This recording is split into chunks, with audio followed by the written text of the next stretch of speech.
akhir 2021. Channel Deddy Sapa Teman. Assalamualaikum. Hari ini siang hari kita mampir di warung kelapa muda. Pernah kita buat konten di sini, tapi sudah agak lama. Hari ini kita ketemu seseorang teman muda. Teman muda ini punya kegiatan keliling kota. Ojol.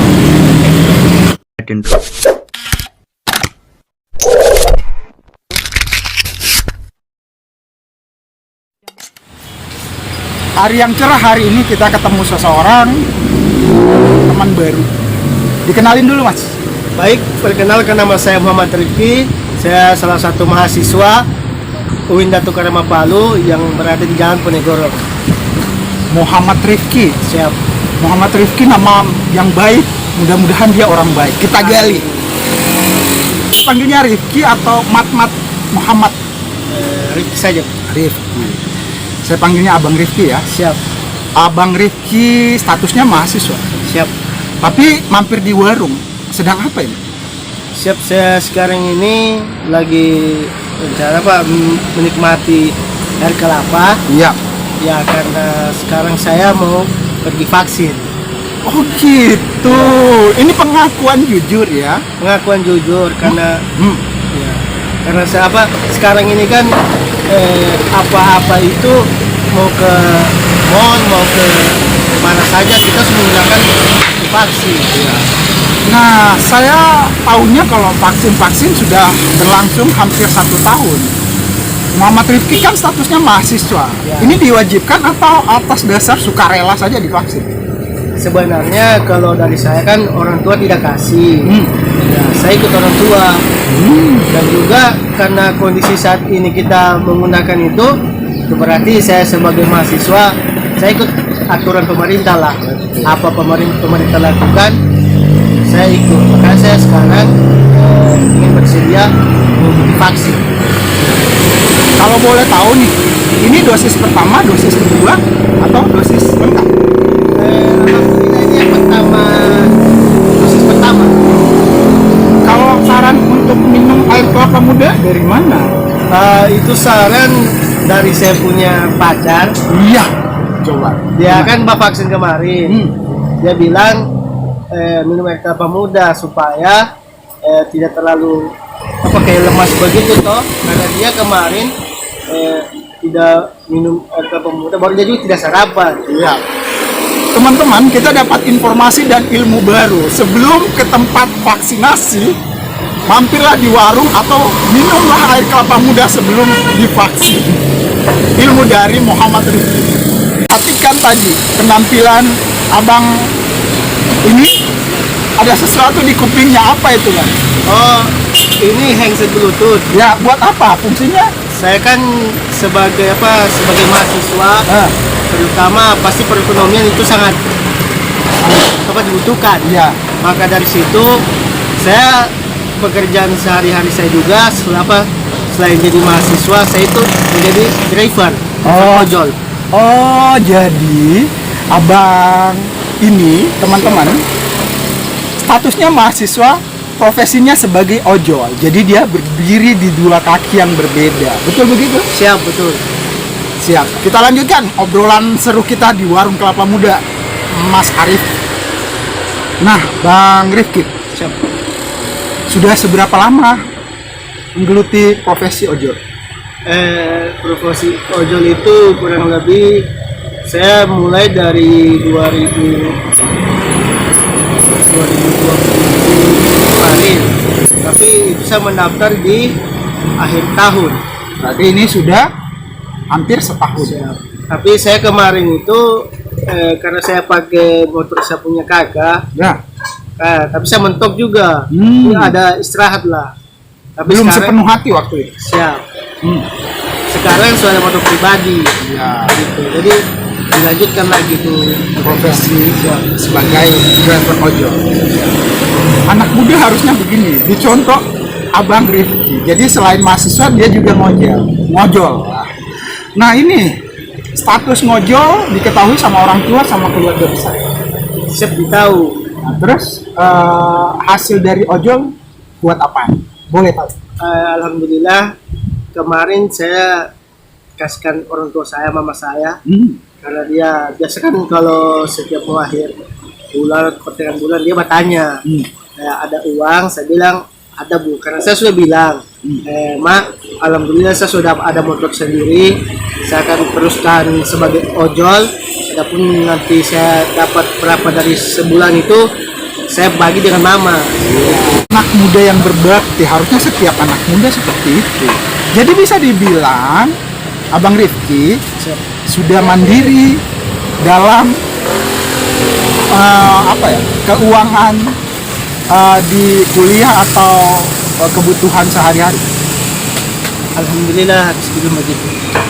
Maaf, biasanya saya di zaman itu kalau kuliah masih ditanggung sama orang tua. Abang Rifki Kalau untuk sekarang saya itu tidak terlalu berharap dengan orang tua karena saya juga anak diadopsi. oh Ya, saya itu diadopsi dari pas selesai SD, pas masuk SMP, saya sudah dikasih sekolah dan juga adapun kuliah ini untuk uang kebutuhan sehari-hari saya itu berputar otak lagi untuk mencari. Kenapa? Karena yang cuma ditanggung itu uang SPP. saya tertarik dengan adopsi. Maksud adopsi ini kamu Ya. bukan orang tua kandung, Ya. kamu tinggal nebeng anak bawang dengan orang. Begitu. Hubungan kekerabatan? Awal mulanya. Iya, sama bapak angkat, Oke. bapak adopsi, orang tua adopsi. Awal mulanya itu pada saat saya masih SD. Kebetulan yang mbak adopsi atau yang mbak angkat saya ini, dia itu salah satu guru di tempat saya sekolah dulu. Pas tamat SD, mungkin Allah sudah atur ya. Dia bicara dengan orang tua saya, mama saya, dia mau kasih lanjut sekolah saya. Jadi saya tinggal dengan mereka di Desa Balingkuma, Kecamatan Srek. Kabupaten Donggala. Tanggal. Siap. Ih, jalan hidupnya seperti kita buatkan podcast yang lebih seru. Tapi kali ini kita ngomong-ngomong tentang keseharian Abang Rifki. Tadi di luar interview kita, mata Abang Rifki berkaca-kaca. Jadi pernyataan dan ceritanya bukan didramatisir, tapi memang kenyataannya seperti itu. Orang tua sebenarnya mampu menghidupi Abang Rifki. Sebenarnya papa saya sudah meninggal. Oh ya. Pada saat itu saya usia masih 10 tahun. Sehingga saya punya mama. Saya juga kurang tahu kan mama saya itu mampu atau tidak. Tapi alhamdulillah ada orang baik yang datang melanjutkan sekolah saya. Itu juga yang mengadopsi. Iya, sampai Iya, sekarang. Sampai sekarang. Jalan kehidupan. Kita kembali ke kampus dan vaksin-vaksin. Nah, di kampus itu diwajibkan untuk divaksin. Kalau di kampus diwajibkan. Karena itu kalau kita mau kuliah kan itu sudah diberlakukan juga kartu vaksin. Gitu. Jadi sebenarnya vaksin ini mendesak untuk kehidupan Abang Rifki. Kalau menurut saya seperti itu. Kenapa? Setiap saya mau kemana, saya membutuhkan kartu vaksin. Gitu. Mau secara tidak langsung itu berarti saya butuhkan vaksin. Jadi tentang vaksin di zaman sekarang Ya. wajib hukumnya. Kalau untuk yang saya rasa toh, menurut saya wajib. Nah, gini Bang, itu di kampus, di keseharian juga, di pekerjaan juga seperti itu. Kalau di pekerjaan kemarin saya mendaftar, alhamdulillah belum ada pakai kartu vaksin. Oh iya. Cuma saya tidak tahu sekarang 2021 kan. Tuntutannya harus ada vaksinasi juga. Bang, Ya, kita sekarang di akhir 2021. Kira-kira profesi ojol nih masih menjanjikan di tahun-tahun berikutnya? kalau menurut saya secara pribadi sangat menjanjikan. Kenapa? Di satu sisi kita juga orang itu butuh ojol. Mau pergi ke sana itu kalau malas mau keluar kan, dia tinggal main pesan. Gitu. Kalau bisa kita pribadi pribadi ya masih sangat butuh. Muhammad Rifki. Nama di KTP ya? Iya, nama di KTP. Nama di stambuk Muhammad Rifki. Iya. Lebih dekat, lebih akrab sama Abang Muhammad Rifki. Muhammad Rifki. Fakultas yang dipilih di kampus. Itu sebenarnya fakultas baru yang terjadi yang baru diresmikan pada saat 2019 pada saat saya masuk kuliah. Fakultas apa nih? Itu fakultas FEBI, fakultas ekonomi dan bisnis Islam. Tunggu. Ini kayak ada nama-nama cewek disebutkan apa tadi? FEBI, itu singkatan itu. Oh, singkatan. Jadi teman-teman, FEBI itu adalah singkatan Fakultas Ekonomi, Bisnis dan Islam.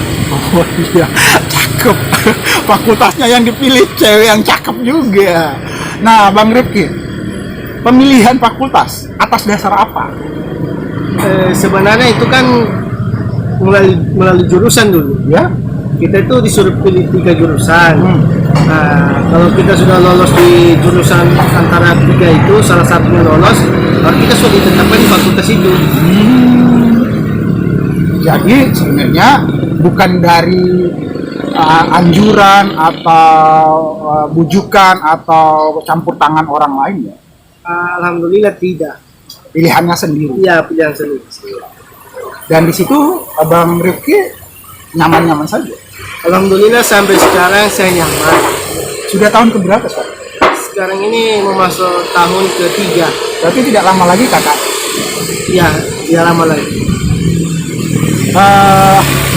Harapan. Saya mau tanya harapan di tahun depan 2022. Mahasiswa yang punya profesi sebagai drive ojol. Harapannya di tahun 2022. Ya, harapan saya yang paling utama itu semoga saya cepat selesai kuliah supaya orang tua saya itu senang melihat anaknya cepat selesai, bukan seperti mungkin orang-orang lain kan yang mungkin agak lambat tahu apa masalahnya. Saya berharap itu yang paling utama yang untuk di tahun 2022 nanti. Ya, itu harapan Abang Rifki. Orang tua yang mana yang dimaksud? Kedua orang tua asuh atau orang tua kandung? Kalau mau dimaksudnya, saya maksudnya itu dua-duanya. Abang Rifki di keluarga punya saudara lain? Punya kakak dengan adik. Dari kandung? Ya, kandung. Berarti bertiga ya? Bertiga. Abang Rifki berarti tengah? Siap. Anak kedua. Kira-kira yang berjasa, yang paling berjasa di kehidupan adalah orang tua, benar? Betul. Apa yang kamu harapkan dari diri kamu sendiri nih, kalau suatu saat kamu jadi orang? Suatu saat saya jadi orang, yang pertama saya harapkan itu kesehatan orang tua saya, yang orang tua angkat maupun orang tua kandung, supaya mereka melihat saya sukses dan supaya saya juga bisa membahagiakan mereka lah. Kenapa? Tanpa mereka juga mungkin saya tidak bisa sehat sampai sekarang ini, dan juga tanpa mereka selalu mensupport saya mungkin saya tidak sampai juga tidak bisa juga menjalani kuliah dengan lancar lah. Tapi kenapa? Masalah biaya kan saya sudah tidak pikirkan karena mereka menanggung. Tentang kecerdasan, smart, manusia berbeda-beda. Kalau penilaian, kita menilai diri sendiri saja, nggak muji, nggak sombong. Abang Rifki 1 sampai 10 gimana? Kalau saya 1 sampai 10, saya lebih baik ambil 8. Tapi sebenarnya kenyataannya adalah seperti pintar. Saya mau dibilang pintar, saya juga tidak terlalu pintar. Karena mau di apa kita punya IPK tinggi, kalau kita punya IPK dengan orang juga tidak bagus. Ya, kita sudah sekitar 10-15 menitan ngobrol. Saya nilainya Abang Rifki ini sedikit pintar. 1 sampai 10 gimana? Ya, kalau saya mungkin tetap pilih 8 saja. Jadi pintar, Alhamdulillah, pintar. lumayan. Boleh tahu semester kemarin IPK-nya berapa? semester kemarin IPK saya 3,98. Keren. Ini anak muda dari Kabupaten Donggala. Biasanya Bisa Labean. dari Labean. Labean itu penghasil salah. Ya, penghasil sakit Tamarenja. Labean ikan. Kalau Labean ikan. Dari kampung nelayan di pesisir Kabupaten Donggala, arah pantai barat. Kesempatan dan waktunya saya berterima kasih kita saudara bro. Boleh kita salaman? Boleh. Muhammad Rifki, boleh dikasih salam untuk channel. Oke, teman-teman, jangan lupa like, komen, dan share dan subscribe channel Bang Dedi Sapa Teman. Untuk channel Dedi Sapa Teman. Assalamualaikum.